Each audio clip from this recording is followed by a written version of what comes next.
Annoyingly, one of the conditions of Subtitle Guy working for me is that I occasionally have to give him a say in what videos I make. This may seem odd given that he's my tubby manservant, the fat kid in the chair to my Spider-Man, but he does make such a fuss if I don't listen to him. Seriously, it's just embarrassing. It's like seeing a 5-year-old having a strop in Tesco. He also doesn't seem to have realised that since I'm the one editing these videos, I can silence him really easily. Every now and then though, he'll actually have a good idea. I know, it sounds shocking, but sometimes the 6 transistors he calls a brain will spit out something worth listening to, and that is the slickest segue ever. Because today's video, inspired by the fact that Subtitle Guy is a musician, is about video game music. Have you ever actually sat and thought how important music, or just as equally the lack of it, can be to the gaming experience? Consider Doom for instance, and you can pick for yourself whether that means the original with its mini thrash metal, or the 2016 reboot with music by Mick Gordon that can only be described as a prolonged 18-hour audiogasm. Would either version of Doom have worked as well if they weren't infused with the very spirit of metal? No, they would not. Of course, it's not just about the music for Doom being glorious. What makes it perfect is how stunningly well it fits the tone of the world, and the actions on screen. I've seen Doom's gameplay described as gory ballet, and Mick Gordon's score is the perfect accompaniment, sort of like Swan Lake if all the swans had rabies and chainsaws. If you can say one thing about all the best video game scores, it's that they all fit perfectly in the game. There's the Suicide Mission theme from Mass Effect 2. There's Harry Gregson Williams' work on the Metal Gear Solid franchise.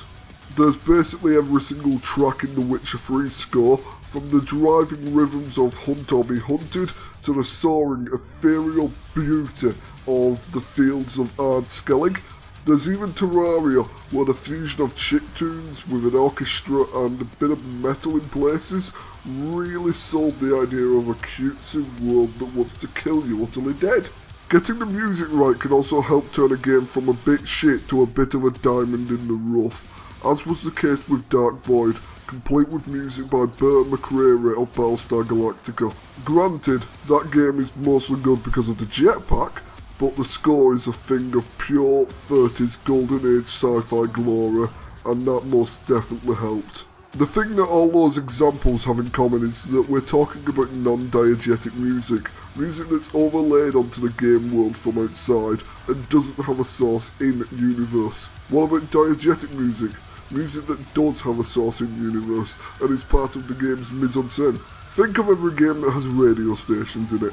There, the music on the radios is used to really hammer home the setting of the game, whether it's the authentic 80s tunes of GTA Vice City, or the 50s music of the Fallout series. As an aside, the Fallout series is a perfect example of how some games do it better than others. The music on the radio is yet another reason why New Vegas is better than Fallout 4. Largely because the radio music in Fallout 4 is, apart from a couple of tracks here and there, exactly the bloody same as Fallout 3. A particularly interesting case when it comes to diegetic music is BioShock Infinite. The game has flaws. Oh, so many flaws. Flaws out the fucking arse. But the trick it pulls with its licensed in-universe music is actually genuinely clever. By using more modern music, sung in a barbershop style 54 years before the song in question was even written, the game nicely sets up the essential wrongness of the universe, inviting the player to ask, the fuck is going on here? I mean, it doesn't answer that question particularly well, but still, we're slowly closing in on a point here, and it's a doozy. Music is absolutely vital to the human condition. Music is important. Look around at the rest of the animal kingdom and you won't find any other examples of music. And no, birdsong doesn't count, because that's just bird language for fuck off out my airspace. You can search as much as you want, but you'll never find an animal equivalent of any of the pieces of music that we all know and love. You'll never find a squid version of true classics like Beethoven's Fifth Symphony, Mozart's Requiem, or Sir Mix-a-Lot's Baby Got Back. Music and art have long been theorised to be both a symptom and the cause of the evolution of human intelligence, but more than that, music stirs the soul and makes us feel like we will be more than we are.